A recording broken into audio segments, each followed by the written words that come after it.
Pour terminer cette page sport, on va aller à la rencontre du Meurthe-et-Mosellan Éric Marchal qui va participer cette semaine au championnat du monde d'apnée statique en Serbie. Médaille d'argent il y a 3 ans. Le Lorrain espère faire au moins aussi bien cette année. Pour cela, il devra probablement passer plus de 9 minutes sous l'eau sans respirer. On voit tout ça avec Éric Bertrand et Grégory Boileau. Souffrir, encore et toujours, repousser ses limites. Pour Éric Marchal, cela devient presque une habitude. Ce jour-là, dans la piscine de Tomblaine, l'apnéiste va multiplier les efforts. Un entraînement complet, histoire d'être prêt pour les championnats du monde à Belgrade, qui débutent dans quelques jours. Mon but, c'est de refaire les 9 minutes. Et puis après, essayer de faire un peu plus. Si je suis dans un jour où je suis en super forme et que je ne suis pas trop stressé, faire les 9-20, je pense que ça peut être faisable.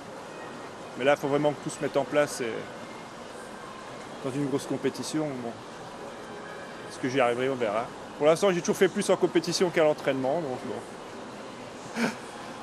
je me donne pas de limite, quoi.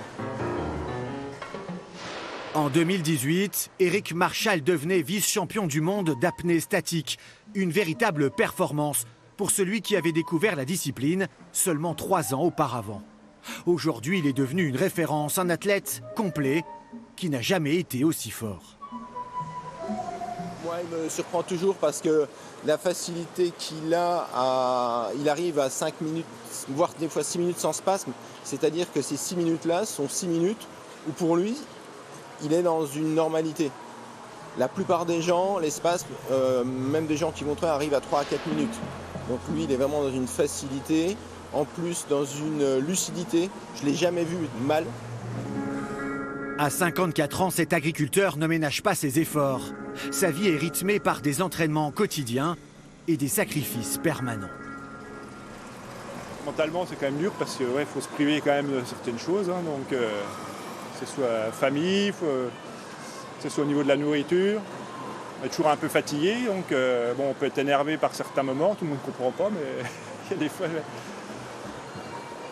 on stresse un peu. C'est des sacrifices, mais qui valent le coup. Le 25 juin à Belgrade, la belle histoire d'Éric Marchal continuera de s'écrire. Il pourrait marquer à tout jamais l'histoire de ce sport.